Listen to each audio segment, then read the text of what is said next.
Jaromir Jagr je eden izmed najboljših hokejistov v zgodovini. Drugi strelec vseh časov v NHL, olimpijski in svetovni prvak, bo februarja star 47 let. Rodil se je 4 leta potem, ko je Češko-Slovaško zaznamovala invazija sovjetskih čet.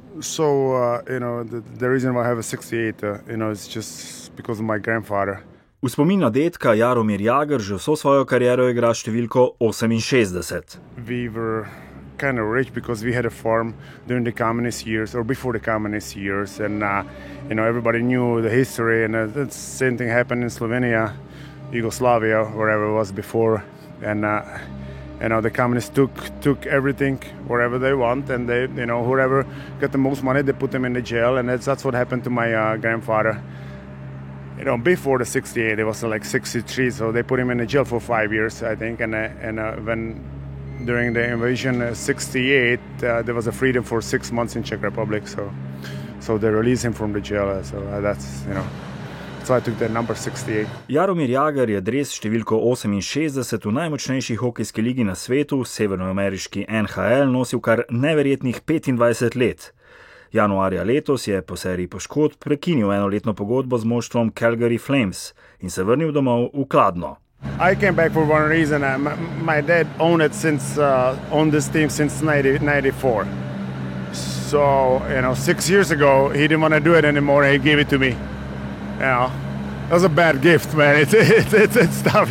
It's tough job doing sport in our republic. It's not easy. It's not a good business. You're losing money. But on the other side, you're kind of responsible for the kids, for their dreams. We got 500 kids. Že s 15 leti je zaigral za Kladno v češki ligi. Po januarski vrnitvi je zaradi poškodbe odigral le 5 tekem. Po okrevanju se je navkljub veliko obveznostim v klubskih pisarnah odločil, da pomaga tudi na ledu. Avgusta je tako že uspešno odigral nekaj prijateljskih tekem. Just to play hockey and do anything else, I would have no problem.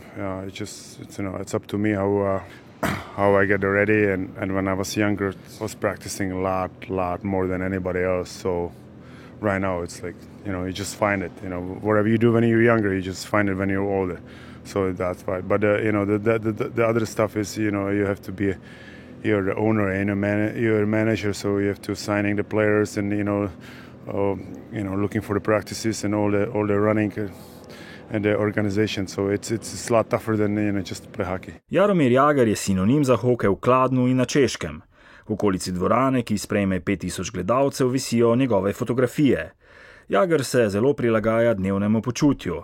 Pomembno mu je, da je doma blizu dvorane. Do športnega parka v Kladnu ima samo 5 minut. Včasih se odloči tudi za trening o polnoči. And I always believe the age is just a number. If you're able to practice, you can do it. The only reason is when you're older, the recovery is taking a little bit longer.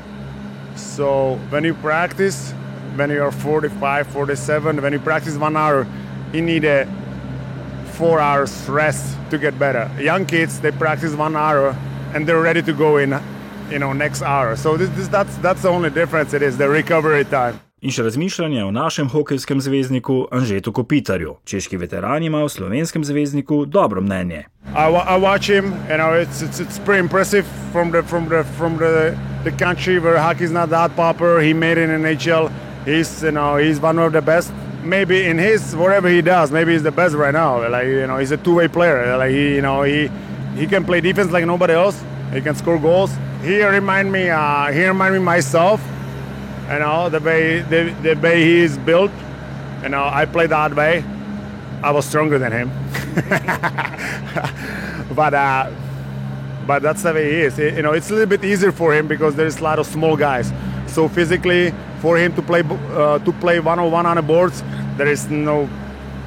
he doesn't have a really challenge. There's a lot of small guys in NHL. They're quick, but there are a lot of small. So for him, it's a little bit easier than it was for me when I was younger. Izjemni podcasti Vala 202.